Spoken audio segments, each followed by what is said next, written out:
Welcome to Future Trends, where we examine the latest stories reshaping tomorrow's international dynamics. This week's headlines: Sudan's RSF in genocide finding, Houthis fire missiles at Saudi Arabia, global growth downgraded, Measles re-emerges in Bangladesh, AI reshaping humanitarian aid, and Japan's pet care industry booms as fur babies outnumber infants.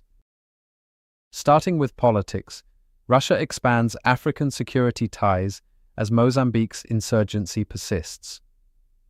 Foreign Minister Lavrov offered Moscow's support to Mozambique's fight against the Islamic State-linked insurgency in gas-rich Cabo Delgado, part of a wider tour expanding Russia's security presence across Ethiopia and Niger.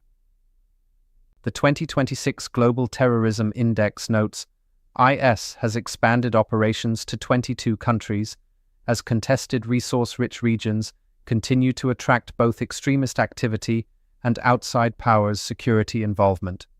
Mexico threatens legal action over citizens' deaths in ICE custody. Mexico had already made diplomatic complaints about the deaths, but taking the US to court would raise the stakes for the US administration as foreign governments and rights advocates continue to scrutinize US immigration and customs enforcement deaths. Syria's international rehabilitation accelerates with chemical weapons vote restored. The Organization for the Prohibition of Chemical Weapons suspended Syria's voting rights 5 years ago over sarin and chlorine attacks under the Assad regime. It cited cooperation from the transitional government on dismantling chemical stockpiles, a move that follows the US removing Syria from its state sponsors of terrorism list. In a parallel milestone, Syria's parliament convened for the first time since Assad's 2024 ouster, with members taking the constitutional oath in Damascus under President al-Shara. 14 nations and EU reaffirmed 2016 ruling invalidating China's claims in South China Sea. A joint statement from the 14 countries rejected what they called destabilizing actions in the disputed waters, while a separate EU declaration described the decade-old Hague Tribunal ruling as a landmark decision in the peaceful settlement of disputes. Both statements underscored that the arbitration outcome, which China has consistently refused to recognize, remains final and legally binding under international law. Hungary Parliament passes law to oust Orban loyalist president. Prime Minister Magyar said President Sulyok is a puppet of former Premier Orban. The legislation is part of Magyar's drive to dismantle Orban's power. Magyar's centre-right Tisza party ended the 16-year rule of Orban's nationalist Fidesz party with a landslide election victory in April. Moving to stories in conflict, UN finds mass killings, gang rapes, starvation by Sudan's RSF amount to genocide. A UN fact-finding mission found that the paramilitary Rapid Support Force's systematic campaign of violence against civilians during and after its siege of the capital of North Darfur state in Darfur amounted to genocide. Russia's Africa strategy under pressure as rebel groups seize key territory in Mali. A Tuareg and al-Qaeda coalition has shifted from rural insurgency to capturing and holding urban centers, severing supply lines to Russian forces in the north and exposing the limits of Moscow's military capacity on the continent. Despite severe pressures at home, Russia is diverting scarce fuel and military resources to Mali while seeking outside support as its foothold in a key African partner state deteriorates. Ukraine secures new air defense coalition and French weapons production rights. 10 nations and a dozen defense firms launched an integrated anti-ballistic missile coalition in Paris to jointly develop a cheaper alternative to the US Patriot system, as Ukraine faces a critical shortage of munitions capable of intercepting Russian ballistic missiles traveling at several times the speed of sound. In a parallel announcement, President Macron became the first French leader to license weapons production to Ukraine, covering Scalp cruise missiles, ASM precision bombs, and Aster interceptor missiles, alongside an order for Rafale fighter jets and next-generation SAMP-T air defense systems. Houthis fire missiles at Saudi Arabia, breaking years of calm. It targeted Abha International Airport in retaliation for what it described as a Saudi strike on a Houthi-controlled airport in Yemen, ending a 4-year informal truce that had held since March 2022. The resumption of hostilities threatens to open a second front on Saudi Arabia's southern border, just as tensions on its eastern flank eased following an April truce in the Iran conflict. Kuwait reports drone attack on offshore oil platform. The state-owned Kuwait Oil Company near Shuwaik port suffered substantial damage in the strike. The likely but unconfirmed operation by Iranian forces is among the first attacks on energy infrastructure in the 6-member Gulf Cooperation Council (GCC) states: Bahrain, Kuwait, Oman, Qatar, Saudi Arabia, and the UAE since the ceasefire began. Now for the latest economics news. IMF downgrades global growth forecast for second time in 2026. The fund now projects world economic growth of just 3% this year, down from 3.3% in January, as the Iran war drives up energy prices, disinflation stalls, and major developed economies including France, Germany, and Japan are expected to grow by less than 0.7%.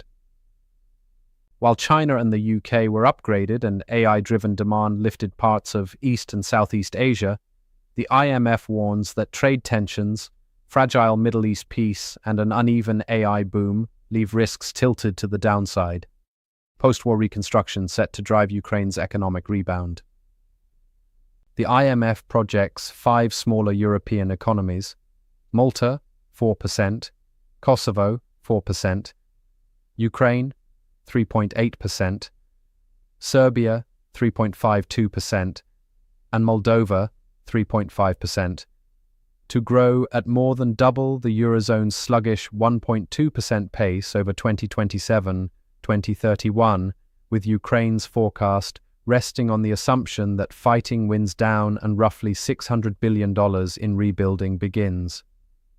High public debt, aging populations, weak productivity, lingering energy costs, and persistent geopolitical uncertainty are expected to keep European growth well below historical norms for the rest of the decade. Global oil demand set for first annual drop since the COVID-19 pandemic. Global oil demand will fall by 1 million barrels a day in 2026, making it the first annual contraction since 2020, when COVID lockdowns grounded aviation and shuttered industry. IEA analysis traced the sharpest losses to Asia's import-dependent economies and to petrochemical feedstocks such as naphtha and liquefied petroleum gas, whose supply chains run through the Strait of Hormuz. After 80 years, Czech tractor maker to move production to Asia because of costs.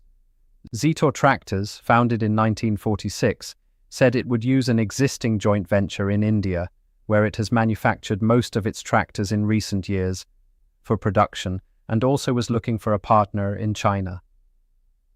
Zetor said materials are also 30 to 35% cheaper in China or India, and that many suppliers have also moved from Europe to Asia, affecting its import costs. U.S. economy's tariff refund cushion. More than $104 billion in tariffs collected under court-invalidated measures are being refunded to businesses, with around $71 billion already certified and sent to Treasury for payment. The windfall amounts to an unplanned stimulus for corporate America at a moment when companies are still navigating the cost pressures the original tariff shock created. Turning to development. How AI is reshaping humanitarian aid. Humanitarian organizations are using artificial intelligence (IT) to predict hunger, map destruction, and deliver aid without sending people into danger. Project Ahead, a collaboration between the World Food Programme, Germany's Aerospace Research Center, DLR, the Red Cross and technology partners, is developing remotely operated vehicles capable of carrying supplies through areas considered too dangerous or difficult for conventional delivery trucks. Spain's BBVA Bank and former chairman to stand trial over alleged corporate espionage. The country's second biggest bank was placed under investigation in 2019 for allegedly hiring a private investigation agency to spy on politicians, journalists, and business figures. Canada's submarine deal signals deeper NATO integration. Canada selected Germany's TKMS over South Korea's Hanwha Ocean to build 12 diesel-electric 212CD submarines, replacing its aging fleet in one of the country's largest-ever defense contracts. TKM is the largest manufacturer of non-nuclear submarines and a key NATO fleet supplier. Africa CDC warns of fastest-growing Ebola outbreak ever as DR Congo death toll climbs to 600. The number of confirmed deaths in the Ebola outbreak in the Democratic Republic of Congo has risen to 600, figures published by the UN Health Agency showed. The WHO's figures show the worsening hemorrhagic fever outbreak has a case fatality rate of 34%. Measles re-emerges in Bangladesh with 120,000 cases, at least 750 deaths. A country that made huge progress on measles now reports 120,000 cases. Vaccination rates had been higher than 90% until recently. Since March, government figures show nearly 750 people, mostly children, have died from the highly contagious disease, but is likely to be higher given the sudden rise of cases has overwhelmed the health system. Finally, our social news. New evidence the sun won't eventually consume the Earth. A new astrophysics study modeling the sun's transition into a red giant in roughly 5 to 6 billion years finds Earth may narrowly escape being engulfed, thanks to gradual solar mass loss weakening the sun's gravitational pull and allowing Earth's orbit to drift outward over time.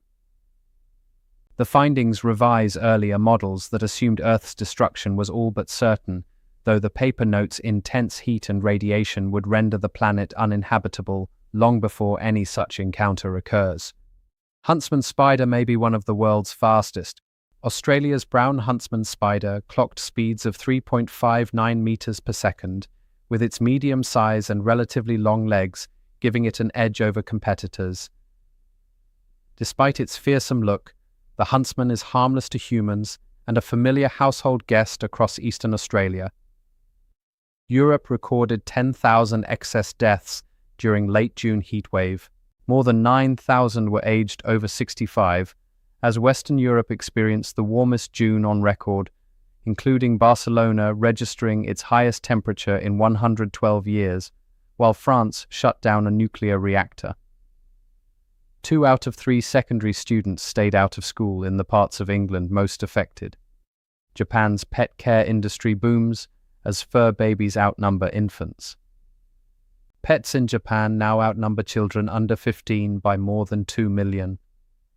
While Japan's birth rate is declining, lifestyle changes, such as remaining single, marrying late, and the growth of childless, dual-income households have led to a greater number of people seeking emotional connections through pets.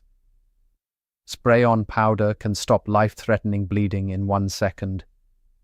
It instantly forms a strong gel over a wound, working on deep and irregular injuries where conventional hemostatic products often struggle and remains effective even after years of storage in harsh conditions. That's your Future Trends update for this week. Thank you for watching, and we'll see you next time with more stories reshaping our world.